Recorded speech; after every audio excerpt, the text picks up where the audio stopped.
man who is pure in heart and says his prayers by night may become a wolf when the wolfbane blooms and the autumn moon is bright. Oh, I bid you welcome. Oh, listen to them, children of the night. What music they make. Ooh, the spider spinning his web for the unwary fly. The blood is the something or other, I forget, Mr. Renfield. Stop that. Right, stop. Or I shan't give you any flies for dessert. Oh, I bid you farewell. Thank you for listening in, and I bid you an interesting Halloween, and I'll be seeing you very, very soon. Slam. You got all the Universal monsters in there. Oh, gosh. Oh, my lucky that I grew up on those Universal scary movies. Oh, yeah. Geez, they were great. Folks, about 2 years ago, we had an actor as a guest on this program, Will Hutchins, best known as TV's Sugarfoot. Of course, he's had a long and varied movie and television career. And when we last spoke, I felt like we just scratched the surface. And without question, one of my favorite guests and, well, just one of my favorite people of all time. I said we would have him back on the program, and here he is again. Let's welcome back Will Hutchins. Well, hello, Ghosty, the hosty with the mosty. I raise a toasty. I'm obsessed with haiku, and Babs goes crazy. I just everything's got to be haiku now with me. So, well, you're a poet, but you didn't know it. Yeah, yeah. There you go. The last time we spoke, we did spend an awful lot of time talking about Sugarfoot. And there are a few more things I'd like to know about that series and your time working on it. Luckily, all 4 seasons are out now, and there's this guy that calls me up. He's got a thing on the internet where he reviews old shows, and the guy's name is Mel Newhouse. Mm-hmm. So I sat down and I wrote about a page on each show, and I didn't realize how much they meant to me. I really appreciate those writers and the producers and all the crews and Warner Brothers Studio and the whole works. Jeez. At the height of the popularity of the show Sugarfoot, did the studio ever ask you to make a personal appearance in character? Oh, yeah. In fact, I just wrote about it. I write a column, I've been doing it for 21 years for westernclippings.com. Yeah. And I reminisced about the time they sent me. They sent me on a lot of stuff. But usually out of town, out of state. But this time they got me in L.A. at the Sheriff's Rodeo. I think it was the last one they ever had there in the Coliseum, and there were over 75,000 people there. And I just read today in a memo that I was a Grand Marshal. I didn't think I was the Grand Marshal. I thought it was Barbara Stanwyck. Don't you call a woman a Grand Marshal? You call her a Marshallette. Anyhow, she was a big star there, and then Johnny Cash and it was a hot day, so I wore my checkered Sugarfoot shirt that I wore in a lot of shows, and I wore my shotgun chaps that I wore, which I bought, and I wore my regular boots and my kerchief, so tight, and I had my gun, 45 from Colt. They sent me that, and the holster. The only thing I changed was my hat, because the hat I wore in Sugarfoot was, it really been through the mill. So I wanted to look a little sharper, so I bought a new hat for the occasion. But I didn't wear my Sugarfoot jacket. I always thought it would look like Buster Brown with corduroy fringe. I didn't like wearing it. But I was established that way in the first season, and it got crummier looking as the years went on. So I didn't wear that because it was 100 degrees or something. So I rode out there in the parade, and I was giving them my permanent wave. I knew I studied Miss America enough, and I was waving and smiling, and there was Hugh Benson, one of the big suits at the studio, a right-hand man, Bill Orr and Jack Warner, and he smiled at first, then he gave me a big sneer. I could see it under his mustache. And the next Monday, I got a memo from him saying, when we spent a lot of money establishing your silhouette, we don't like you to mess around with your trademark look. And if you're going to persist in this, we're just not going to send you out on any more of these things. Oh, shudder. I don't think I got paid for more than a handful of them. And he said, you look like Howdy Doody. And, well, I don't think I look. I think I look like Sugarfoot without his jacket. Anyhow, and that same Monday, this shows you the power of Warner Brothers. There was a front page on the La Times and Throwaway, Los Angeles Times. It was a big picture of Barbara Stanwyck, Sheriff Biscaloo, Sheriff Pitches, and I was on the end of that, but they cut me out. Huh. And they had a critique or something. The guy says, the words to this effect. Well, what was it? Well, that was that guy Will Hutchins doing there. I think he does something like a show called Sugarfoot on TV, but they cut me right out. And so I said in my column, I think I'm the only actor in history that ever got a crummy review for a rodeo.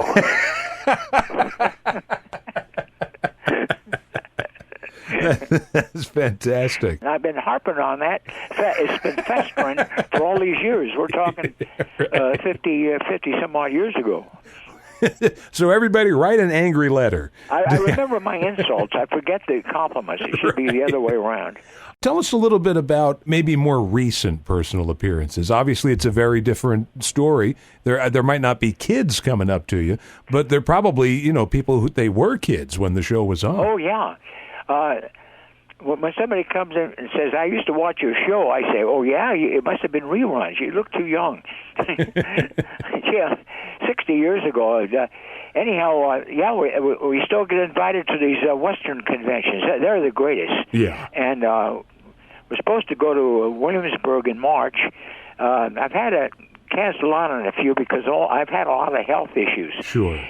You want to buy one? 50 cents an issue. I'd like to get rid of them. But anyhow, I can't. And also, I'm afraid to fly. I was in an airplane once. We were going up to some Air Force base in California near Fresno.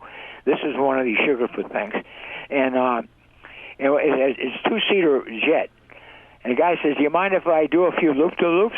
And I was young then. I said, go, let's go, yee-haw! And we did all these loop-de-loops and turns and twists.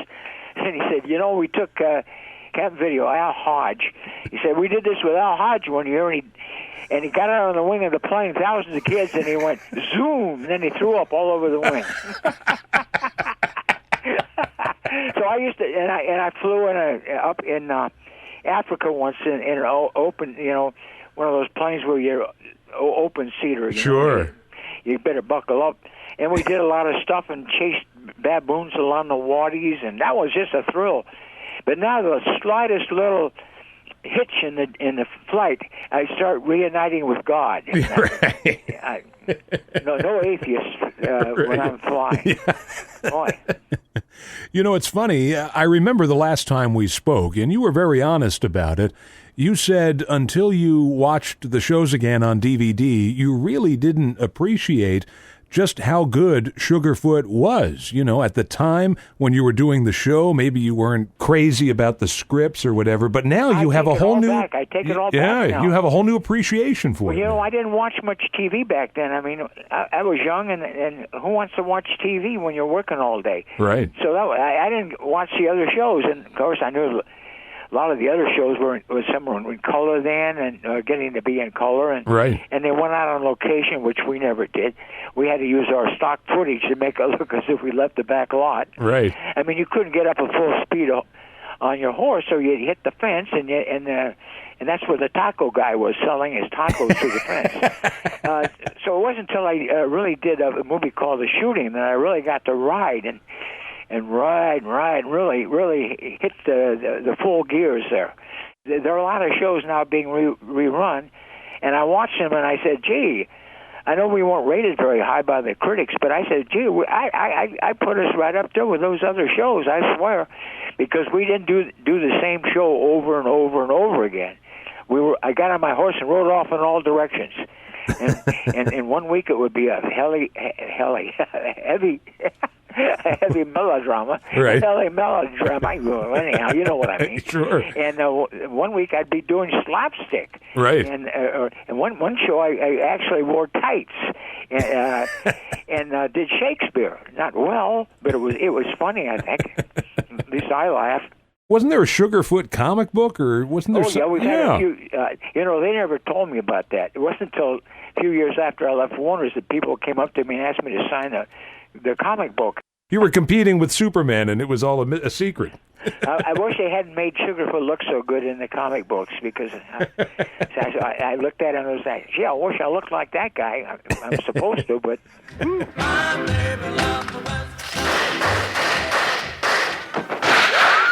We're talking to Will Hutchins today on the Vintage Rock and Pop Shop. You know, one of the great joys of the Internet is finding things that one had assumed have been lost over the years. And I found a number of things that you were in on YouTube, not just your work, but everybody's work. Is that wonderful? I mean, once in a while my wife lets me look up on something on YouTube, and I'll pick an old movie that I hadn't seen since I was a kid, like The Invisible Ghost with Bela Lugosi. Oh, sure, which scared me so much when I saw that when I was a kid. And there it is on my lap now, and I'm watching Bela Lugosi. He doesn't scare me so much anymore. The lights are on. And I used to write letters to Films and Review and Classic Images and things like that. And I'd say, I'd love to see W.C. Fields and So's Your Old Man. That's a silent movie he made. And I only saw it once as a silent movie in L.A., and I just thought it was so funny. And no one answered me. But finally, a guy wrote to me a few years later, after my first try, from Burbank, California, and he told me all I had to do is hit it on YouTube. And it was the first time I tried this, and I said to Babs, she was going to bed, I said, could you see if I could get So's Your Old Man on YouTube? And sure enough, she did. And there I'm sitting there, she's gone to bed, I'm sitting there like at 1 o'clock in the morning, laughing like a loon at my lap. I mean, that guy was so great. Oh, yeah. W.C. Fields. Oh, I got a lot of stories I could tell you about him. Oh, gee. Well, you know, there's a pilot that you did. Now, I don't know if you remember this. Oh, I was king of these unsold pilots, me and Dick Van Dyke. Well, your co-star in this pilot has been a guest on this program a lot of times. She's one of my favorites. It's Chris Noel. Oh, sure. We did it. I love that show. Legal Eagle. Legal Eagle. I've got it. And the guys that wrote it were the guys that wrote How to Succeed in Business Without Really Trying. Yeah. And I didn't sell. We had the same dentist, and I went to the dentist, and he had my mouth open and the spit thing in there. Sure. And here come the two guys, and they were bawling me out because they showed in sell, and I couldn't really defend myself. But the guy that it was done by two guys. Who are those two guys? Hey, who are those two guys that put that show on, Babs? They were big producers of TV in those days. Anyhow, one of them took me out to lunch, the Four Seasons, No Hard Feelings, and he said, we're going to try to build you up on game shows. How'd you like that idea? And I said, oh, great, I love game shows. Nothing ever came of it. Almost had it. Well, yeah. Well, Goodson and Todman. Boy, they turned into the kings of the game shows, those guys. Oh, yeah. And yeah. I think it was Todman. But in case it was Mr. Goodman, sorry, I don't remember things as well as I used to. But I love doing that show. And Cecil Kellaway was in it. He was great. And yeah. Fowley. And the director was Richard... can't remember names anymore. Last week I forgot the Alamo. And the week before that I forgot the Maine. And the week before that I forgot Pearl Harbor. Jeez. Anyhow, a terrific director, and it was done at Paramount. And I always loved Paramount Studios because they did Hope and Crosby. Oh, yeah. And they did Harold Lloyd. And it just had a great aura to it, going through that gate. And it was just a wonderful place to work, and I loved doing that show. Dee Iris, I know I shouldn't have come barging in like this, but I just had to tell you. Dee it finally happened? Oh, Dee oh, we waited so long. Yeah. When? Where? Tomorrow, Superior Court. And that's not all. I'm going to represent the office tonight at a big political affair. I'm on my way now to rent a tuxedo. Tonight? I already have a date. Well, I'll just have to cancel it. Great. I'll pick you up at 8 sharp. Iris, this is Stagg. Oh. Besides, Even if it weren't, you know our agreement. We keep us a secret till I'm as successful as you are. But you may never be that successful. It's a fun show, though. You really excel at comedy. There's some physical comedy in there. Yeah, I love Harold Lloyd was my big hero. When I was a kid, my grandparents lived next door to Foxy Lloyd, who was Harold Lloyd's father. Huh. And so I grew up with the lore of Harold Lloyd. They weren't showing his movies much then, but his garage had all these paper. It was like circus posters of advertising Harold Lloyd movies. Wow. And I got to know Foxy Lloyd pretty well. And one day, Harold Lloyd actually came up to the swimming pool, and my granddad said, come on. And I'd written a script when I was I think I was in grammar school. It was a Western, and I illustrated my script. Mm-hmm. So I got to meet Harold Lloyd. He was a very serious guy, and he didn't look in person at all the way he came off on screen. He was a very husky guy, very athletic looking, right? And his face was very rugged. It wasn't all white, Right, sure. And he had very bushy eyebrows, and he was very businesslike. And my granddad said, "Could you read this script?" He wrote this a Western script. He said, "Well, I haven't time right now. I've got a business appointment, but I'll autograph it." And sure enough, he did. And he put his little glasses. He drew his little glasses on the autograph. So years later, I thought I'd get a logo. So I usually sign my name with a rabbit, Rabbit Hutch. Oh, I got you. Years later, I did another pilot called Gun Shy, where I played a goofy cowboy, and we shot that at the Columbia Ranch, where they did High Noon. Right. That's a fun movie to watch. You can see a telephone pole in the background in one shot.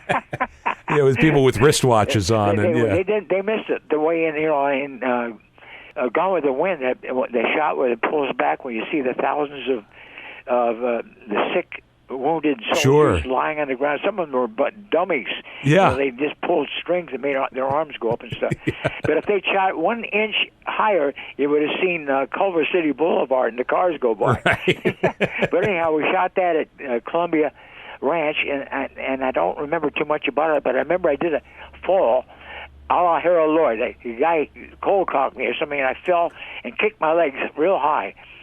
And as luck would have it, Screen Gems, who made the pilot, showed it to Harold Lloyd for some reason. Oh. And he snapped his three good fingers. He only had 3 fingers on one hand. Oh yeah, terrible accident. Yeah. And he had to do all of his stunts after that with a prosthesis on his right hand, and he was right-handed. Yeah. So what an athlete he was. Oh, absolutely. So anyhow, he snapped his 3 good fingers and said, "That's the only guy I can think of that could do my kind of stuff. Why don't we kind of organize there and do a series?"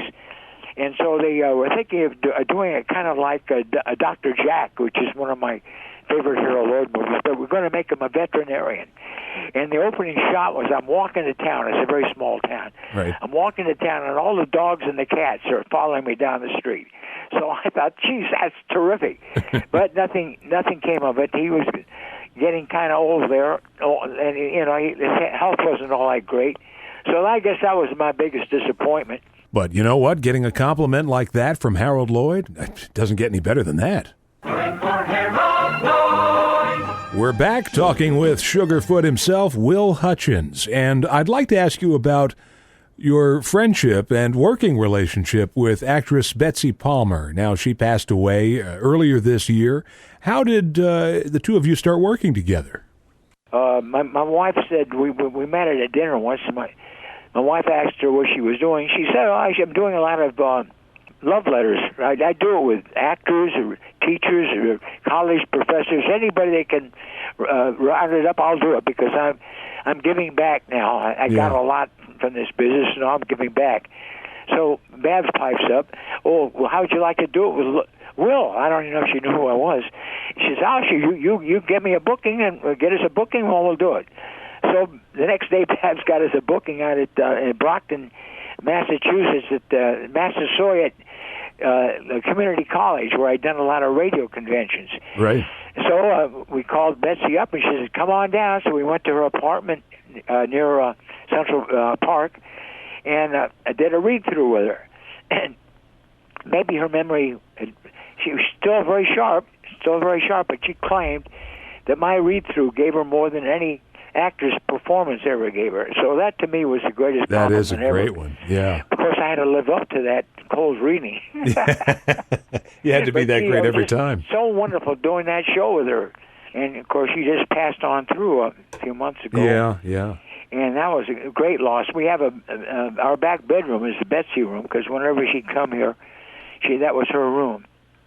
That's fantastic. So she was just, she was a wonderful person. She was New York. Yeah. She didn't feel right out in California. And I feel a lot more at home with New York actors or English actors. There's not so much baloney and boom-de, they're just more down to earth. You know, another pilot you did that I haven't seen, I wish I could see it. Maybe one day it'll show up on YouTube. But it's one you did with Bert I. Gordon. Oh, yeah, Take Me to Your Leader. Right, you played a Martian salesman. Yeah, it was a steal from my favorite Martian, as far as I could tell. But I loved doing that one, and I got to do it with Cheryl Holdridge. She was beautiful. Yeah. But it's a story about that one. I was doing Never Too Late. This is before I did it in New York. I was doing it on the road with William Bendix and Nancy Carroll. She was wonderful. What a wonderful... She was the first actress to sing and dance in sound movies, where you could hear her singing and dancing. And so I was doing it in Chicago, and Bert Gordon came out and saw us and said, "Yeah, could you use this pilot?" And I asked. And so the producer said, "Sure, if you can get us publicity, and you don't miss the evening performances. You have to come out every night, but you can miss the matinees." And I thought, geez, that's an adventure. And so the Chicago Herald, or one of those papers, did a whole page on that. You can see me kissing the cast goodbye and getting on the airplane and going out to MGM. Right. Did it at MGM. And the thing is, I only made the morning edition. That had to be the day that Frank Sinatra Jr. got kidnapped. Oh. Thanks a lot, Frank. So we only got the morning edition. But every night when the show was over, I'd whiz out to the airport, and they all knew about me, American Airlines. They had the back seat arranged like a bed, and then I'd fly out to L.A. and Culver City and go to the motel there and catch some more shut-eye and report at dawn. And we shoot till noon or so, and then I get back on the airplane, get back to Chicago for the evening performance. Well, here we were on the last day on Friday, and I'm flying. I'm supposed to have taken these anti-gravity pills. Right. So I'm supposed to be in Central Park, and there's Robert, a guy that was in Stalag 17, the real gruff-looking guy. Yeah. He played the cop, and I'm flying around and holding onto the light there in the park so I won't fly off into eternity. And he said, "What are you doing there?" And all of a sudden the news hit that President Kennedy had been assassinated. And everybody's running like, hey, I'm up here. Hey, let me down. So they let me down, and gee, what a way to end a pilot. Oh. Jeez, what a way to do it. And I had to fly back to Chicago that night, and it was all fogged in, so we had to go to Pittsburgh first. And I said, "Oh, my God, I promised them I wouldn't miss a performance." My ego here. Right. So they flew me back to, we go to the theater, and it's dark. I said, "Well, that's ridiculous. They wouldn't do the show. They could have done that with my understudy." That shows you an actor's ego. It was closed because Kennedy had been assassinated. Right. Oh, yeah. Everything was closed. Yeah. I have to ask now, we can just pretend that Babs is not listening. Okay. Hey, Babs, don't listen. Yeah. You were in the fortunate position, you got to canoodle and kiss a lot of glamorous Hollywood actresses over the years. I wrote a column about that, too. That was I guess I'd say to Warner Bros., I guess you don't have to pay me all that. Just keep bringing those leading ladies along. And I had my favorite. Who was that? This is way before your time, but Charlie McCarthy, Edgar Bergen, yeah. They had a girl, Anita Gordon, and she was a regular on the show. So she played on a Sugarfoot, one of our best, called Hideout. Beautiful script. And she played the leading lady. and I fall in love with her in the script. But I also did in real life. So years later, I was in a dentist office up in Glendale, California, before we moved here, and this one lady, an actress. Do you remember that actress's name, Babs? Oh, anyhow, she Joan something or other. She knew that I was a patient, so she left a note that because we worked at Warner Brothers together, and she said she knew Anita Gordon, and she said Anita would sure like to see you again. Mm-hmm. And I gulp. So I had to be fair. I called her up on the phone, left a message with this Joan, and I said my wife and I would love to see Anita, and I'd just love seeing her again. Well, no response. So that's Hollywood. You know, I have to ask you how you got involved with Western clippings and writing those articles. Oh yeah, the first festival we ever went to was the Memphis Film Festival. It was actually in Memphis. Now it's in Arkansas, but they still call it the Memphis Film Festival. And it was the first one I ever gone to, and I didn't know you're supposed to bring pictures.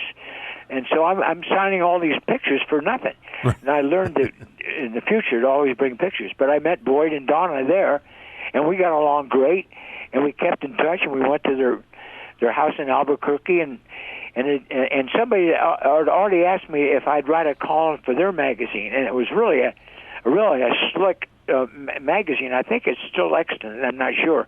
And I just I got C+ in creative writing in college, and that scared me because you had to keep your grades up. And if you didn't keep your grades up, they'd ship you right over to Korea. Yeah. And I didn't want to contact that most dreaded of all diseases, gonorrhea. So,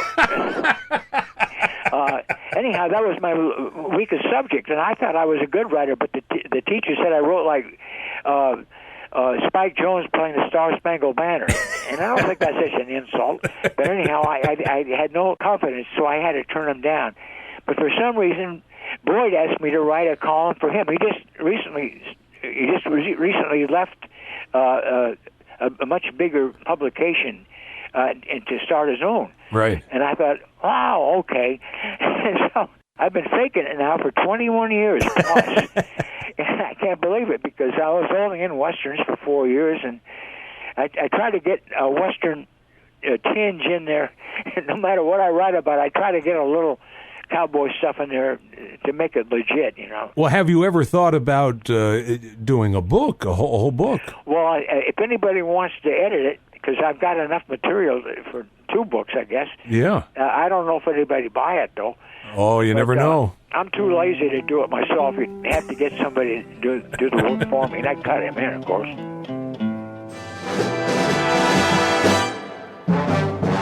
That was Johnny Gregory and his orchestra and their version of the theme song to Sugarfoot, as I try to find as many different cover versions as possible to play in between parts of this interview. We're talking with Will Hutchins, and before we wrap up, just to follow up from our last conversation, did Warner Brothers ever send you the DVD of the Octopus?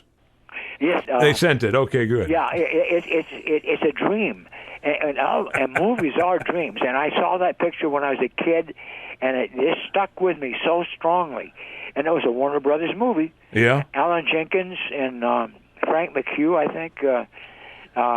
It's only about 60 minutes long, but I just love that movie. Yeah. And, you know, these names are so wonderful. Frank McHugh. I mean, what an incredible actor. Oh, geez, yeah. They had such a strong stock company at Warner Brothers. Yep. I just love watching Warner Brothers movies, and I'm so lucky that I got to work for them, even though I didn't appreciate it as much as I should have.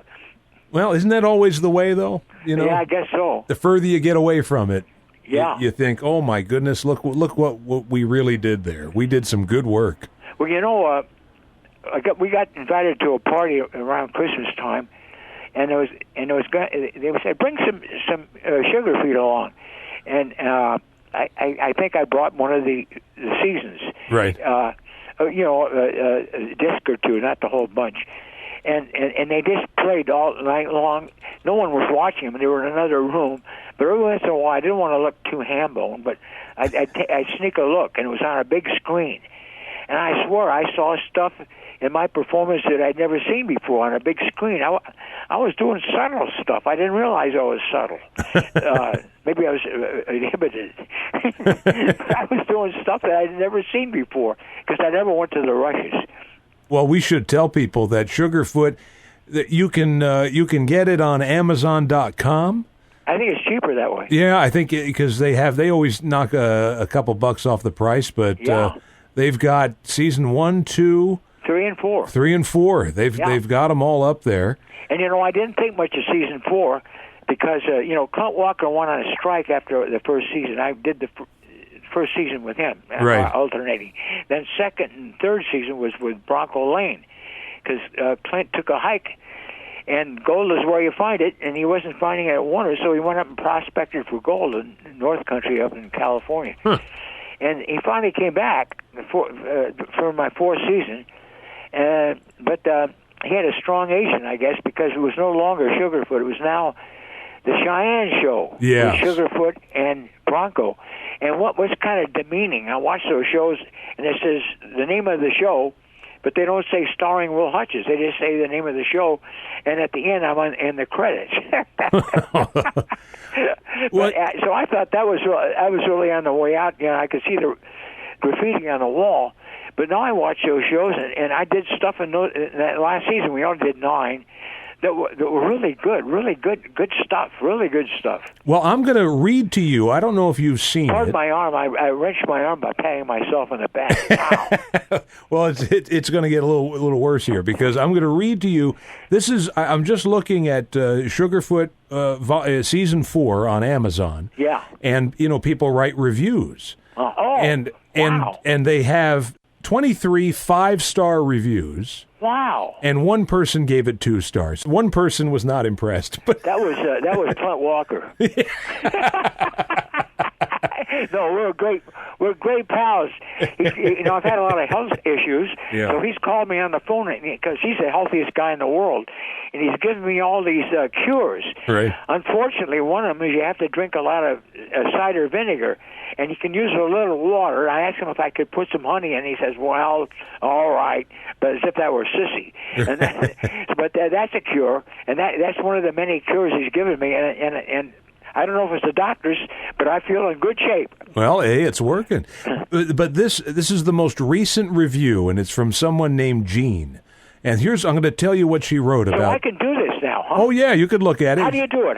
You just go to Amazon.com, and you type in Sugarfoot, and then your name, Will Hutchins. Yeah. And you'll see them come up. Now, this is what Jean wrote. It's very short. Okay. This is someone, October 4th is when she wrote this. Wow. She said, Sugarfoot is a good family program because he always does things the right way. I don't know what she means by that, but he tries to be a friend to everyone. This program does not have a lot of violence in it or bad language, and that is so refreshing. The program portrays many good old values, is what she writes. Wow. Well, my wife called Sugarfoot the Shirley Temple of cowboys. He didn't. Go into a saloon and he'd say, bartender said, "What'll it be?" I said, sarsaparilla, please. Sarsaparilla, yeah, with a dash of cherry, and the fight was on. Well, I'll tell you what. If you want to get a big head, I would go on over to Amazon real quick. I'm heading right for it. You got all these people on here writing these reviews. They're buying that's these. Great. That's terrific. I mean, I'm looking at it. It says, "I've since grown up and learned a good Western isn't all about guns." Is what someone wrote. These are I write haiku. Yeah. And at the end of my current column, I write, "Can you imagine a world without guns and without war?" Without wars, you can? Hey, great start. That's good. No, my theory is I got this from Krishnamurti. I'm a big fan of his in meditation. Boy, you can really get a lot of things come to you in your life if you meditate. Yeah. And I thought, a lot of people think it's a religious thing and they're against it, but it's not religion. When you pray, you're talking to God. But when you meditate, God talks to you. So you just keep your mind blank and you don't force anything. And Krishnamurti says if we all learn to meditate, there'd be no reason to have wars anymore. There'd be no more wars, and I believe that. Yeah. So I think they should teach meditation in school instead of trigonometry, having flunked trigonometry. Well, it has been a pleasure again to speak with you. Oh, you're just the greatest. Oh, no, it's what you. What sign are you? I'm a Libra. Oh, you're very fair. Yeah. My dad was a Libra, and he played a judge in a play once. When Buster Keaton was Libra, boy, did he have the balance. Oh, yeah. The greatest balance I've ever seen. Yeah. Yeah. Yeah. John Wooden, he never let his players get too excited or too down. No matter win or lose, you keep an even keel. Absolutely. That's how I live my life. Even keel. It's true. It's true. I knew Howard Keel. Yeah. Oh, well, listen, we all I have to do next time I speak to you, I'll just throw out names. You've got stories for everybody you've met over throw out here. the names because I can't remember them. Well, I want to thank you again for coming on. I never had more fun on interviews as I have with you from these first A and B. Well, just terrific. Thank you so much. And Bab sends you a hearty hand clasp with surgical gloves. I'll take it. Okay. All right. Adios, amigo. There he goes. Ah! There he goes.